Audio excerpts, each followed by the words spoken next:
o mejor dicho, alguna consejera o candidata a consejera escolar ya nos estuvo visitando, y hoy la idea es empezar a conocer también a los candidatos y a las candidatas a consejeros escolares, que lo estábamos charlando antes de entrar al programa. Por ahí son a veces los que quedan un poco más relegados en estas discusiones políticas, en las ejecutivas, porque obviamente hablamos mucho de los candidatos o candidatas a intendentes, también en las legislativas porque nos vamos más para el lado de concejales o legisladores, y el Consejo Escolar, que es muy importante para el funcionamiento también de la educación de Chivilcoy. Por eso hoy recibimos a los candidatos de Fuerza Patria, a Jessica Cofré y Víctor Castro, que nos han venido a visitar en esta mañana del centro para contarnos un poco las inquietudes que tienen, el porqué de querer participar, de querer formar parte del Consejo Escolar, y un poco también de la trayectoria educativa, ¿no?, que vienen teniendo, y la importancia justamente de conocer las escuelas, de conocer el adentro para después, si el día de mañana les toca, trabajar, entre comillas, en el afuera, porque siempre está el vínculo para con las escuelas.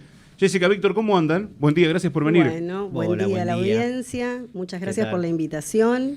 Nos parece un espacio súper prudente para participar, para que la gente nos escuche, nos conozca y también conozca, ¿no?, la función del consejero escolar, bien de docente nuestro, un poco hacer escuela, ¿no? Socializar, poner sobre la mesa la función y la importancia de la función del consejo escolar y de los consejeros, por supuesto, que es al cargo al que aspiramos. Por supuesto que sí. Bueno, ¿cómo han decidido, digamos, participar de esta lista y cuál es la intención personal, pero también del equipo de Fuerza Patria para querer llevar al Consejo Escolar? Mira, esta lista creo que tiene las características de tener personas que son idóneas para los cargos a los que aspiran, ¿no?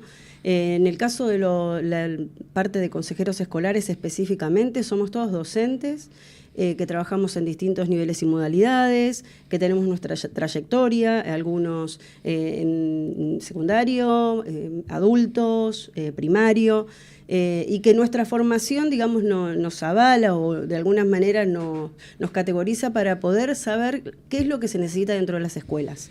Independientemente de que vivimos la realidad educativa, también hay un acercamiento, digamos, por fuera, y creemos que cada uno desde nuestro lugar podemos sumar a lo que los establecimientos, en este caso de Chivilcoy, necesitan, ¿no? Es un aporte que creemos que es súper valioso el que podemos hacer, no solo de nuestra profesión, ¿no?, de estar capacitados, somos personas todos muy formados, que seguimos en formación permanente, en perfeccionamiento, como para poder brindar lo mejor que tenemos, ¿no?, a la ciudad de Chivilcoy y al Consejo Escolar, que en este caso es a donde queremos llegar.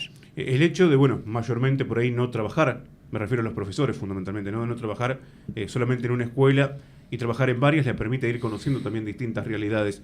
¿Esto se puede trasladar en un trabajo desde el Consejo Escolar? Sí, en realidad el profe por ahí habita distintos secundarios y ve las características de los distintos secundarios, pero también tenemos candidatos como por ejemplo que habitan la escuela de adultos, jóvenes adultos y adultos mayores, que también tienen características específicas, sí. De primario, que también reúnen características muy particulares. Entonces, la generalidad, si bien el Consejo Escolar debería responder a todas las necesidades por igual de todos los niveles y modalidades, y digo debería, porque nosotros consideramos que hoy no se está realizando, y es, digamos, nuestra propuesta es esta, ¿no?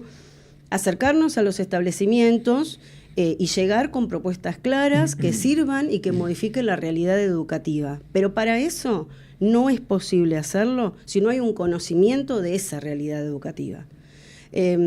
Sorprende sobremanera cuando nosotros hablamos con distintos docentes de distintos niveles y modalidades, hablamos de inicial, primaria, secundaria, adultos, técnico profesional, que no conocen a los consejeros. Nos sorprende sobremanera, o sea, es raro pensar, ¿no?, cómo un consejero puede gestionar sin tener la cercanía con el establecimiento, que los actores de esa comunidad educativa no los conozcan, no sepan quiénes son, no los tengan como referencia, como para poder tener un nexo que es necesario para gestionar. Ese nexo es necesario, no es que si queremos lo tenemos y si no, no. No hay manera de que la realidad educativa salga de los establecimientos sin la cercanía. El desconocimiento hace la inacción Uno puede pensarlo con algo intencional o puede pensarlo simplemente porque es una manera de desempeñar la función en donde está circunscripta a estar detrás de un escritorio. Eso no es lo que proponemos. Nosotros proponemos, digamos, una actividad en cercanía con los actores educativos, con todos los actores educativos, y ahí involucramos docentes, jerárquicos, auxiliares, familias, la comunidad educativa en general, ¿sí? Que son a quienes la educación está abocada y está dirigida para garantizar derechos de todos estos actores educativos por igual. El planteo es interesante, como para conocer también la opinión de otros actores que también forman parte de la escuela, ¿no? O de las escuelas. Hablamos de las familias, hablamos de quienes integran cooperadoras, hablamos incluso también de los gremios. Sí, y hablamos puntualmente también de los auxiliares. De los auxiliares, claro. Es un sector que quizás tiene más contacto directo con los consejeros escolares, y en estos días, bueno, vamos charlando con los diferentes actores, porque la realidad que cuando uno quiere armar propuesta, tenemos primero que escuchar a todos los actores, hasta integrantes de cooperadora, docentes, directivos, auxiliares. Y esto que Jessica decía de que no conocen a los consejeros, es muy difícil. Y más los auxiliares, hago hincapié en esto, porque tienen una conexión directa con los consejeros escolares. Y no conocer la realidad, más allá que le afecta lógicamente a todas las personas que trabajamos en educación, le afectan a los chicos y chicas que están en la escuela. Entonces es un tema que nosotros nos abrimos a escuchar a todos los actores y nos llama poderosamente la atención que no los conocen. O por ahí te dicen, los conocemos por fotos, los conocemos en las redes, pero no ahí en la escuela. Eso es lo que nos llama mucho la atención. O sea, ustedes lo que proponen, digamos, en este caso, consejeros escolares más en contacto directo con las escuelas o dentro de las escuelas. Tienen que estar. Tienen que estar presentes. Por ejemplo, ¿no? Sabemos que hay una realidad social que atraviesa los establecimientos. O sea, nosotros sostenemos que la caja de resonancia de la sociedad es la escuela. En la escuela se ve todas las deficiencias, se ve la realidad actual, social, económica, cultural, a la cual hay que no solo se recepciona, sino que se encausa y se le debe dar respuestas. El comedor hoy, digamos, cumple una función fundamental en un montón de sectores de la sociedad, en un montón de establecimientos, y tienen que estar administrados los recursos para que pueda funcionar como debe, ¿no? El niño que va o la niña que va a comer, el adolescente que va a comer a la escuela, necesita, o sea, tiene una necesidad que por ahí antes no existía. Esto, sin ningún lugar a duda, tiene íntima relación con la realidad nacional, ¿sí? Los costos de vida, de cómo han aumentado, los gastos familiares, tanto en servicios, alquileres, alimentación, vestimenta, que terminan haciendo que cada vez sea menor el ingreso a la familia para disponer de esos recursos. Entonces el comedor se ve cada vez más exigido, más necesitado. Y los recursos tienen que estar a la altura de las circunstancias, ¿no? El niño o la niña que va a comer es porque lo necesita. Los comedores, se abren cada vez más comedores ante la necesidad, ¿no? Y los recursos tienen que estar. No es posible, digamos, que en escuelas en donde haya comedores o en jardines, que la misma edad, el rango etario, las actividades que realizan necesitan más artículos de limpieza, estén las directoras comprándolo, los padres llevando para reponer lo que el Estado no le está brindando. Y en realidad nosotros consideramos que tiene que ver con una cuestión de administración y de conocimiento. Porque si decimos en un establecimiento sobra detergente y en otro falta, hay ahí una falla en la comunicación y una falla en la gestión, ¿no? ¿Cómo puede ser que en un establecimiento sobre mientras que en otro falta? Y ahí es donde encontramos el nexo directo de que el consejero escolar tiene que conocer la realidad de los establecimientos. Solo cuando eso suceda van a poder gestionar los recursos con idoneidad, gestionando si hace falta, porque en el caso de que haga falta tendrán que trabajar sobre el presupuesto para poder lograr lo que las escuelas necesitan. Sí, recién planteaste algo también que, ¿no? Que cómo fue en crecimiento el tema de los comedores escolares. Siempre por ahí las escuelas tuvieron algún desayuno, alguna merienda, pero muchas en estos últimos años pasaron o tuvieron que pasar del desayuno, de la merienda, directamente a tener un comedor. Sí, y esta cuestión marca una realidad. Marca una realidad social, marca una necesidad, y también es cierto que para quienes están en las escuelas, que lleguen directivas de golpe de racionar la fruta en tantas porciones, resulta duro cuando uno ve que lo que tienen es hambre, ¿no? Entonces ahí se encuentra el docente, se encuentra el auxiliar, se encuentra el director, el secretario, en este contacto con esos niños y niñas con los que tienen vínculos y que saben qué es lo que está sucediendo, de golpe cortando la fruta porque si no, no alcanza. Es triste, no debería suceder, y creemos que tiene que ver con una cuestión de gestión y administración, básicamente. Bueno, y esto también quería preguntar, ¿no? Justamente los escuchaba y decía, bueno, los docentes, los profesores, ¿sí? ¿Cómo vienen con el tema de la gestión? Porque estimo que, no en el Consejo Escolar en este momento, pero sí en las escuelas hay que gestionar permanentemente para tener el recurso. Sí. El recurso educativo, ¿no? Sí. Bueno, el docente, más los profesores, que somos los que por ahí nos movemos de una escuela a otra, la gran falla, por ahí quizás no tenemos tanto el contacto con los auxiliares o con los comedores. Sí, con las necesidades sociales de los niños y niñas, sí las tenemos, lógicamente. Con la infraestructura, por ejemplo, hay situaciones que en invierno en los secundarios pasan que los calefactores no funcionan. Y hay chicos que entran a las 7 de la mañana, mucho frío, muy difícil. Yo sé que los directivos muchas veces gestionan, y de hecho ahora tienen una página para gestionar, que es el SUNA, que todo que es docente va a saber lo que estoy diciendo, y hay una demora tremenda. Quizás para un calefactor tardan un mes para que vayan y otro mes para arreglarlo. Entonces esas cosas afectan directamente a lo que son los chicos y chicas cuando están en el aula. Y eso es planificación, ¿no? O sea, ya en esta instancia tendríamos que estar hablando de un relevamiento para el verano. O sea, ya anticiparse a lo que ya sabemos que vienen. O sea, en invierno no se puede trabajar sobre los calefactores cuando está el frío crudo, cuando los chicos están dentro de la escuela. O sea, eso necesita ser planificado. En esta instancia el relevamiento tendría que ser los ventiladores, las cuestiones que van a necesitar en primavera-verano.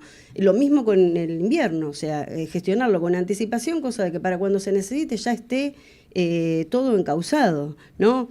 Entonces, esto habla un poco de la función, habla un poco de correr detrás del problema, que es lo que nosotros consideramos que no debe suceder. O sea, tiene que haber prevención, tiene que haber un diagnóstico, tiene que haber una planificación para después que exista la gestión, darle respuestas a las necesidades y que no se vuelva solo, digamos, una cuestión de burocrática del director pide una vez, reclama dos, pide tres, para que las cosas, digamos, fluyan, no solo administrativamente, porque también significa una sobrecarga para el jerárquico, ¿no? Estar haciendo un montón de reclamos en cuestiones que deberían funcionar mucho más fácilmente, sino que también en un montón de establecimientos, la realidad de esos establecimientos impide que el jerárquico, el secretario, pueda estar haciendo esos reclamos porque están trabajando sobre otras cuestiones.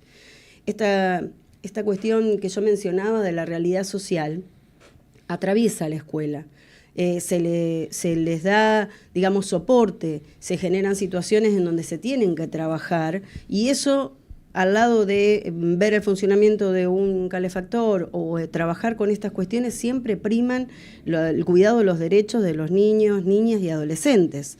Entonces, en un montón de cuestiones terminan envueltos en burocracia interminable y por ahí están atendiendo otras cuestiones, ¿no? Que ahí nosotros creemos que hay otra de las patas que están con un montón de falencias, que la escuela recibe, ¿no?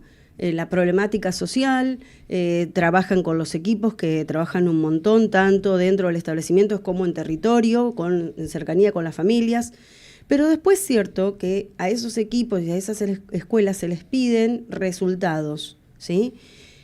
Es importante que la sociedad sepa que la escuela recibe estas problemáticas, las aborda, genera, digamos, la información para los organismos que siguen, y hasta ahí llegó su función.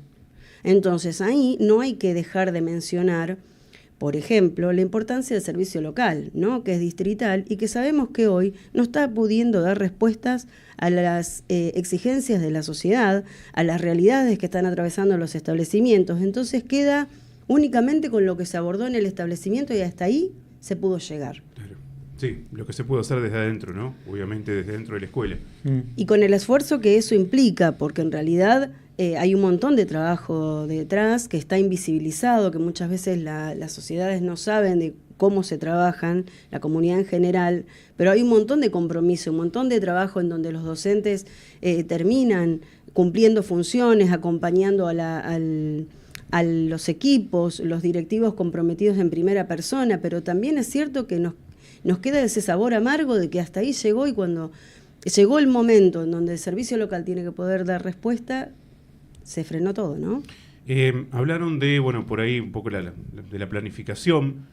Víctor, ¿no? Y te pregunto, bueno, la importancia de la planificación en relación a lo expuesto sobre la parte de alimentación, de tener los calefactores funcionando, de tener en su momento también en el verano una ventilación adecuada cuando vienen los meses de verano, que por ahí incluso ahora se nos extiende, sí, el verano o el calor por lo menos, es decir, el verano no, pero el calor sí. Digo, ¿cuánto influye esto, digamos, en lo que se refiere a la educación, a la enseñanza, en el llegar con el contenido cuando por ahí estas patas no están firmes, ¿no? Lo primero que hay que entender es que un chico con hambre no aprende. Lo primero que hay que entender. Ni un niño, ni una niña, ni un adolescente con hambre va a aprender. Entonces, cuando pasan estas cosas, porque aparte hablamos de que hay una mala administración con los merenderos, con la parte de merienda, con la parte de desayuno, escuelas que tienen más recursos que llegan y hay otras que no llegan. Cuando uno tiene un comedor y no lo va a visitar, y lo hablo muy directamente esto, si un comedor los chicos pueden repetir, está perfecto. ¿Por qué? Porque hay algo social que nos está marcando que esos chicos tienen hambre. Y cuando vas a otro comedor y ese comedor dice no podemos repetir porque no tenemos, eso es un problema. Y el malestar que se genera, que eso es lo que quizás, por eso nosotros decimos que los consejeros tienen que ir a las escuelas, porque hay un docente que es padre y también tiene hijos y sabe lo que es que un hijo no tenga para comer. Tenés un auxiliar que va a raspar la olla para sacar hasta lo imposible para que esos chicos vuelvan a comer algo. Y el directivo que pide y que no tiene respuesta. Entonces hay un malestar de ese recurso humano que tiene la institución. Lo mismo que nosotros tenemos padres que van a decir, che, mi hijo viene a la escuela y no tiene que pasar frío, por ejemplo. Entonces hay un malestar en todo, en el sistema educativo, y obviamente que desde la parte pedagógica se complica también para poder dar clases. Un chico con frío, con hambre, ¿cómo aprende? A las 7 de la mañana, a las 8. Es muy difícil, Sí. Es muy difícil. Estar esperando el lunes justamente volver a la escuela por este motivo, amén, digamos, del educativo, ¿no? Exacto. Nosotros se nos han acercado diferentes actores y decir, bueno, son 2 rodajas de pan, te dicen. Un chico un lunes que tiene hambre. O sea, cómo quedan todos afectados ahí. Desde un directivo, desde un auxiliar, desde el docente. Y ni hablar de lo que hablamos de hambre. No estamos hablando que le falta un lápiz, que se lo podemos compartir o no. Hablamos de otra cosa. Y también es cierto que los niños, niñas, adolescentes que habitan los establecimientos generan vínculos, ¿no? Con el docente no es solo quien lo recibe, le dicta el contenido y después se va a su domicilio. Los docentes de los distintos niveles y modalidades, independientemente de que estén más o menos, ¿sí? Porque sabemos, es cierto que el contacto por ahí de las profes de inicial como las profes de primaria es más asiduo, cotidiano, pero más allá de eso, los profes de secundaria también saben la realidad de esos niños, entonces de esos adolescentes, y sufren esa realidad porque se dan cuenta, porque los chicos hablan, porque los chicos pueden comunicar, y el dolor quizá va por otro lado, ¿no? Y el malestar y el sentido de injusticia, de decir, pero ¿por qué? ¿Cómo puede ser que yo tenga que decirle a un alumno que quiere repetir que no puede? Que tiene que comer 2 rodajas de pan o ver si vinieron más o vinieron menos para que hoy sí puedan repetir y mañana no. El sentido de lo que eso genera a quienes habitan los establecimientos solo quienes están ahí pueden llegar a comprender ese sentimiento de tener que decirle a un niño, bueno, no podés comer. Es muy difícil, y es muy difícil continuar después pensar en un abordaje pedagógico que no contemple estas cuestiones. El Consejo tiene distintas áreas, ¿sí? Distintas áreas de trabajo. Sí, bueno, ustedes hablaron ahí de los auxiliares, esto involucra el recurso humano, de la infraestructura también, bueno, hemos planteado el tema del SAE, el tema del transporte, siempre complicado, digo, ¿hay órdenes de prioridades? ¿Se han puesto alguna orden de prioridad o cómo, digamos, por dónde empezar, por dónde seguir? Depende también de cada consejero un poco su intención justamente de poder trasladar al consejo, si entra unos cuantos o si entra uno, pero con todo el laburo del equipo. Sabemos que es cierto esta cuestión, digamos que si bien están divididas las funciones en distintas áreas, es súper importante que en el consejo escolar, como en los otros poderes, digamos, haya una oposición presente. Si no, difícilmente los resultados, digamos, puedan darse si son todos oficialistas y toman la decisión y, bueno, en sus sesiones votan y se alinean todos, ¿no? Con respecto a la prioridad de las distintas áreas, cada uno tiene sus emergentes y cada uno tiene sus prioridades. Por eso es que tienen esas distintas funciones, ¿no? Entonces, quien se encargue de cada uno, de cada espacio, ¿no? De cada infraestructura, estamos hablando del comedor, de transporte, va a tener que darle la importancia que tiene, porque todas tienen importancia por igual para lo que es la realidad educativa. Una escuela en la que se necesita para llegar al transporte y no lo tiene, habla de ausentismo, de falta de continuidad pedagógica, y eso tiene resultados directos con educación y resultados directos en la enseñanza y el aprendizaje de los adolescentes, por ejemplo. Claro. No es algo que se pueda desconocer. Cada parte, digamos, tiene una relevancia y cada sector, digamos, que es administrado por el Consejo Escolar tiene que hacerse con idoneidad, con compromiso y con responsabilidad. Y además con un montón de trabajo.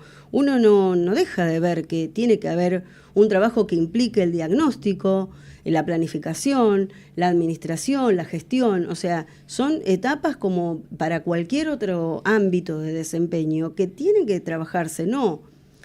Tal establecimiento tiene más cercanía al consejo escolar, no sabemos por qué motivo, y tienen lo que necesitan, mientras que otro establecimiento que no tiene tanta cercanía no tiene lo básico. Eso no puede pasar. Hay realidades que no pueden suceder, y no es... Dice uno, no puede, no deben. La vemos que pasan, pero no debe pasar. Entonces ahí los actores participantes de esta realidad educativa que nos atraviesa a todos terminan con el malestar obvio de sentirse olvidados, de sentir que ni ellos ni sus estudiantes importan y que en algún punto van a tener que ver cuántas veces es necesario insistir para ver si tienen una respuesta.